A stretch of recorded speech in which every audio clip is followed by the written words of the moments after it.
But yeah jokes apart movie was great, చాలా బాగుంది. Yeah movie చాలా బాగుంది. క్లైమాక్స్లో మంచి కిక్ ఉంది. స్టార్టింగ్లో కొంచెం సెటప్ చేయడానికి టైం తీసుకున్నా క్లైమాక్స్లో పే ఆఫ్ బాగుంది. జనరల్ చాలా అంటే నార్మల్ స్టోరీని కూడా స్క్రీన్ ప్లే తోటి ఏం చేయొచ్చు అని మళ్ళీ సెషన్లో ప్రూవ్ చేశారు. Music was great, acting performances were great, involve అయ్యాం, బాగుంది సినిమా. ఓకే, ఇప్పుడు నేను ఈ సినిమా చూడడానికి శ్రీకాకుళం జిల్లా నుంచి వచ్చాను.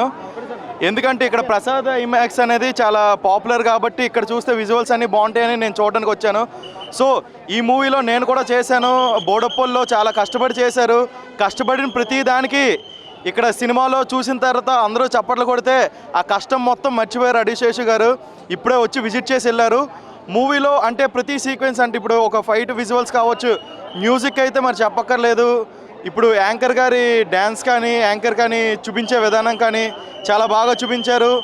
సో ఇంత ముందు సినిమాలు మేజర్ ఇలాంటివన్నీ చూసాం, యాక్షన్ ఫిల్మ్స్. సో అడిశేషు గారి ఖాతాలో ఇంకో పెద్ద హిట్ కొట్టారు ఈ సినిమా ద్వారా. సో ఇలాంటి సినిమాలు అంటే మేజర్ లాంటి పెద్ద పెద్ద సినిమాలు ఆడించిన తర్వాత నెక్స్ట్ సినిమా ఎలా ఉంటుంది అని జనాలు చూస్తున్నారు. సో అలా చూసే టైంకి ఈ మంచి హిట్ కొట్టింది, డెకాయిట్ అనేది మంచి హిట్ కొట్టింది. సో మీ దగ్గర ఉన్న నియరెస్ట్ థియేటర్లో చూడండి. సో కోకాపేటలో అల్లు సినిమాస్ ఉంది కదా, సో అక్కడికి వెళ్ళి చూడండి. డాల్బీ సినిమా మంచిగా ఉంటుంది. Okay, thank you all.